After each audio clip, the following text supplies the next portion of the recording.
আসসালামু আলাইকুম প্রিয় ভাই বোনেরা, সবাইকে আন্তরিক শুভেচ্ছা ও অভিনন্দন।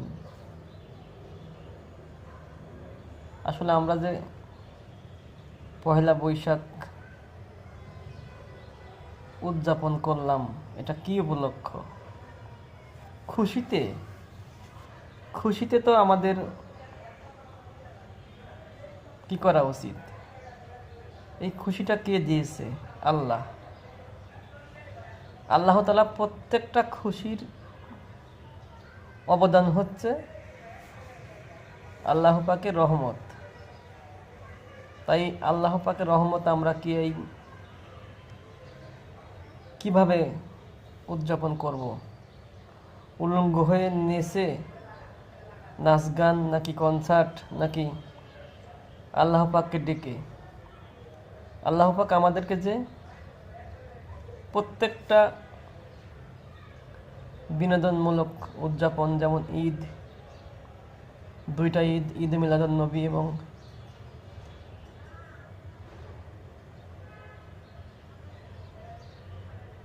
শবে বরাত, এবং প্রত্যেকটা অনুষ্ঠানে কিন্তু আল্লাহ পাক তার নিয়ামতের জন্য, এবং সেটা আল্লাহ পাকের নাম দিয়েই শুরু। আমরা কি করি? সারা মাস রোজা থেকে আমরা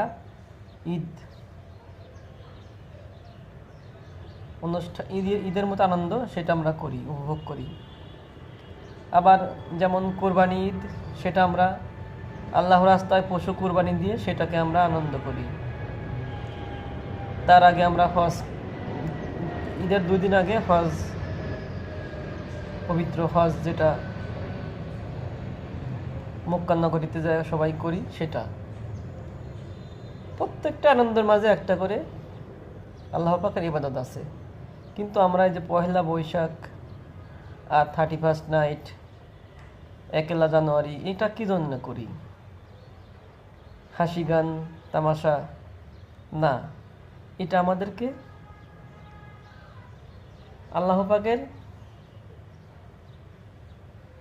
জন্য, এটা আমাদেরকে কি একটা দুঃখের বিষয় যে আমার জীবন থেকে একটা বছর চলে গেল, একটা দিন চলে গেল। এটা আমরা আল্লাহ পাকের কাছে ক্ষমা চেয়ে নেব, এবং তার দ্বারা আমরা দুঃখিত হব যে আমাদের জীবন থেকে একটা বছর চলে গেল। মৃত্যু আমাদের কাছে, মৃত্যু আল্লাহ পাক সবাইকে